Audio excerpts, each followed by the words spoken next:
हाय, hello, नमस्कार. तुमचे स्वागत आहे माझ्या आजच्या यूट्यूब चॅनलमध्ये. तर मी आज तुम्हाला आरीवर्क करण्यासाठी कोणकोणते साहित्य वापरते हे मी तुम्हाला बेसिक सांगणार आहे. तर तुम्ही हा व्हिडिओ स्किप न करता पहा आणि आपल्या चॅनलला लाईक, शेअर, सबस्क्राईब करा.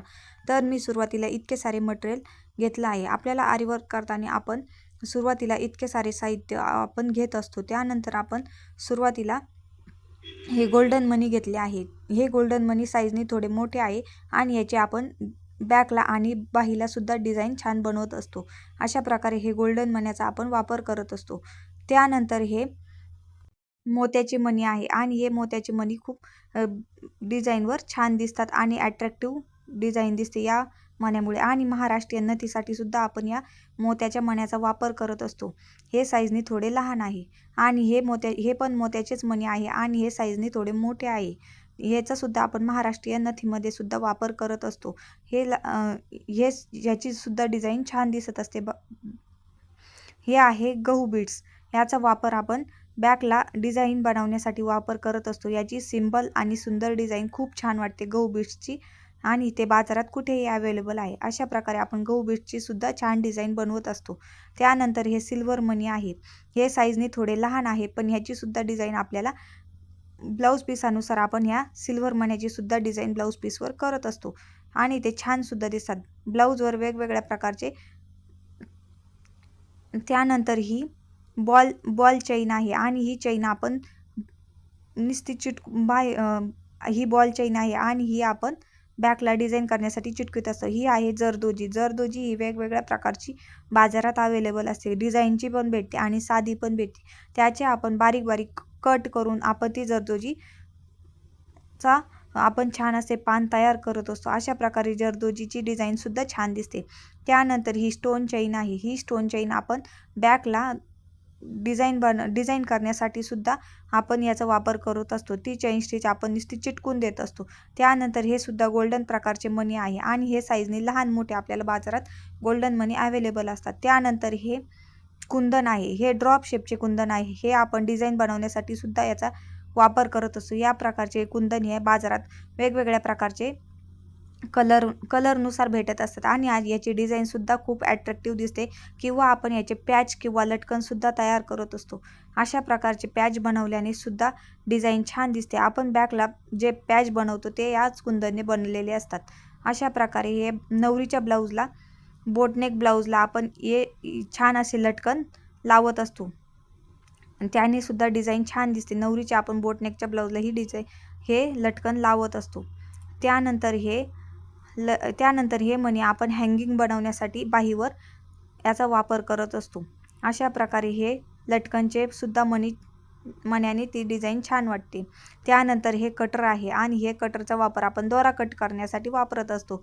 त्यानंतर हे B7000 ग्लू आहे. याने आपण कोणते सुद्धा कुंदन चिटकून देत असतो. त्यामुळे ते लवकर निघत नाही आणि डिझाईन सुद्धा छान होते. त्यानंतर हे कट पाईप आहे. याचा वापर आपण डिझाईन बनवण्यासाठी करत असतो. असे कट पाईप हे लहान मोठ्या साईजमध्ये अवेलेबल असतात. त्याचप्रकारे हे लहान मोठे कट बीट्स आहे. आपण याची वेलीची सुद्धा डिझाईन बनवत असतो. अशा प्रकारे या कट बीट्सचा आपण वापर करत असतो. त्यानंतर ही पेन्सिल आहे. याने आपण आपल्याला डिझाईन बनवण्यासाठी मार्किंग करून घेत असतो. त्यामुळे आपल्याला डिझाईन बनवणं एकदम सोपं पडतं. त्यानंतर हे पात्रा स्टोनचे स्टोनचे कुंदन आहे. हे सुद्धा आपण चिटकून देत असतो. याची सुद्धा डिझाईन छान दिसत असते. B7000 ग्लूने आपण ते चिटकून देत असतो. त्यानंतर हे पात्रा स्टोनमध्ये वेगवेगळ्या साईजचे सुद्धा भेटत असतात. अशा प्रकारे आपण हे कुंदन पण चिटकवीत असतो आणि हे कुंदन चिटकवल्याने आपली डिझाईन एकदम अट्रॅक्टिव्ह आणि छान दिसत असते. अशा प्रकारे आपण वेगवेगळ्या कलरचे कुंदन घेत असतो. ते कुंदन सुद्धा छान वाटतात. आपण चिटकून दिले तरी छान वाटतात. या प्रकारे हा सिल्कचा थ्रेड आहे. याचे आपण पदराला गोंडे बनवत असतो आणि किंवा पान वगैरे बनवण्यासाठी सुद्धा या सिल्क थ्रेडचा आपण उपयोग करत असतो. याचे सुद्धा बाजारात अनेक कलर अवेलेबल आहे. हा जरीचा थ्रेड आहे आणि आपण चैन स्टिच मारत असतो. सुरुवातीला आपण गळ्याला बॉर्डर बनवताना याची 2-3 वेळा चैन स्टिच देत असतो. त्यामुळे गळा हा व्यवस्थित आणि पॅक तयार होतो. त्यामुळे हे चैन स्टिच आपण याची देत असतो. त्यानंतर ह्यो साधा थ्रेड आहे मशीनचा. याचा सुद्धा आपण वर्क करताना वापर करत असतो. नंतर हा नायलॉनचा थ्रेड आहे.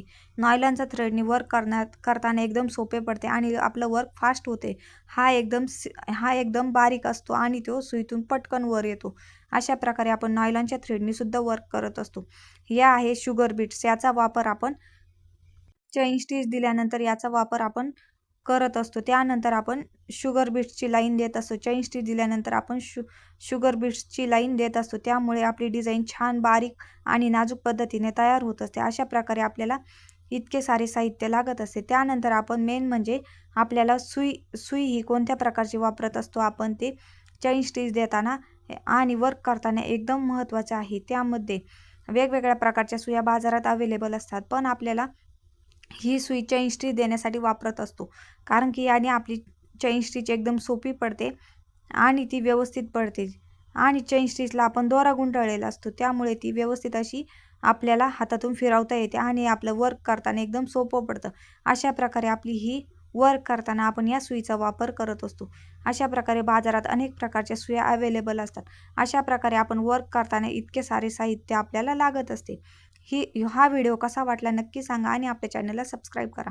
त्यानंतर आपण वर्क करताना ही रिंग वापरत असतो. ही 18 इंचीची रिंग आहे. यामध्ये आपण व्यवस्थित असं कापड मध्यभागी ठेवून आपण ते पॅक करत असतो. आणि आपल्या ॲडजस्टनुसार आपण ते पॅक करत असतो.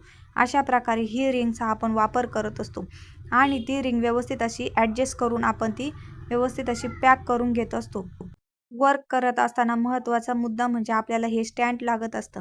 हे स्टँड खूप उपयुक्त असतं आणि आपलं वर्कसुद्धा सोपं पडतं. अशा प्रकारे या लोखंडी स्टँडचा आपण खोलूनसुद्धा वापर झाल्यावर ठेवून देऊ शकतो. अशा प्रकारे आपण वर्क करताना इतके सारे साहित्य आपल्याला अवेलेबल आहे. त्यामुळे आपलं वर्क छान आणि लवकर पटकन तयार होतं. अशा प्रकारे ती रिंग आपण त्यावर ठेवून पॅक करून घेत असतो. हा व्हिडिओ कसा वाटला नक्की सांगा आणि आपल्या चॅनलला लाईक, शेअर, सबस्क्राईब करा. भेटूया नेक्स्ट व्हिडिओमध्ये आणि आपण व्यवस्थित अशा प्रकारे वर्क करत असतो.